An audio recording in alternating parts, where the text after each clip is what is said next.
All right, let's do this one scary story. In the 1970s, an entire town in Ohio was evacuated after the discovery of toxic waste. But there's more to the story than that. There's a reason they called it Helltown, and today we're going to find out what that is.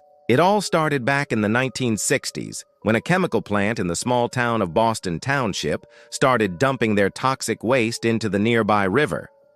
The people living in the area noticed that the fish in the river were dying, and so were the crops in their fields. So in 1978, the government stepped in and performed an environmental cleanup. They found that the soil and water was highly contaminated, and the people living in the area had extremely high levels of cancer. So they did what any good government would do and bought everyone's house, then bulldozed the entire town and made a nature preserve. Sounds like a great success story, right? Well, not exactly. See, while the government was buying up all the houses, locals were telling stories about strange things happening in the woods around Boston Township. Stories of mutant dogs with extra eyes and tentacles, sightings of mysterious cloaked figures and bizarre rituals under the light of the full moon. There were even rumors of a satanic cult performing human sacrifices in the very same woods. Now, these stories might sound far-fetched, but they all share one common detail: black-eyed beasts lurking in the trees.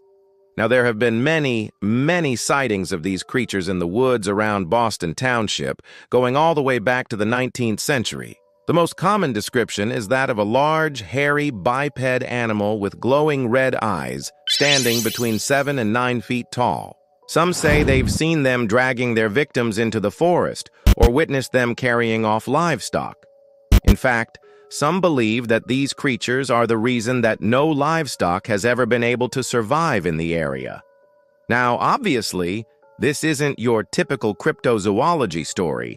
I mean, where are the footprints, the hair samples, the DNA evidence? Well, here's the thing. Nobody ever went looking for any of that stuff because the government showed up and destroyed the town before any real investigation could take place. So today, almost no trace remains of the town of Boston Township.